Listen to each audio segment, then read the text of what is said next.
Before you can apply decision-making skills like virtue and prioritizing, deciding which things to do first, valuing things differently, you must first distinguish between what is your decision and what is not your decision, i.e. what is in your control and what is not in your control at all, because we can't make decisions about the things that we can't do anyway. There are many things that everyone really wishes they could control, like, when we're about to go on a plane and, you really wish the weather was going to be perfect and there would be no turbulence, or when we're going to go outside, that's the weather too. It's like when you have something planned outdoors, you might have some concert or something and you're like, oh man, wouldn't it suck if it's I wish, there was something I could do to control the rain, but there isn't.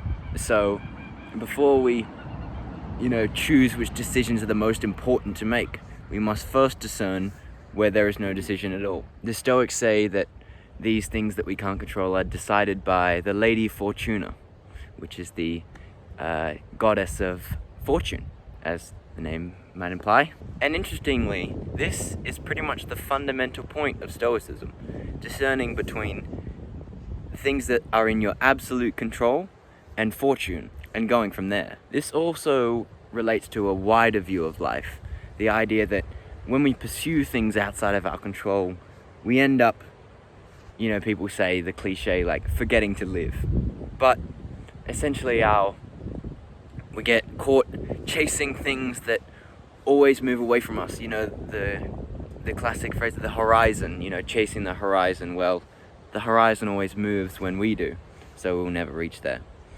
And that's the idea, is that when we chase things that are out of our control, it doesn't matter how far we run on the treadmill, we're not gonna end up getting to the end, It can be very enticing to chase things that are outside of our control, but we must focus on the number one Stoic principle, which is that we must experience our life as the expression of our reasoned choice. For otherwise, people like Seneca would look at our lives and deem us dead. For that is the only thing we possess, our reasoned choice, and is what dictates which direction our life takes, not the weather, not the things that we can't control, since they're given.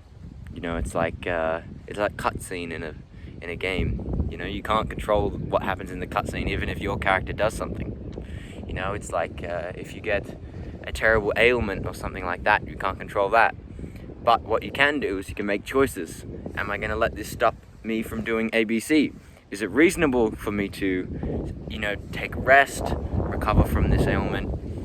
I didn't make the ailment happen. It's not my fault. But my life is my responsibility. And I make the decisions in my control.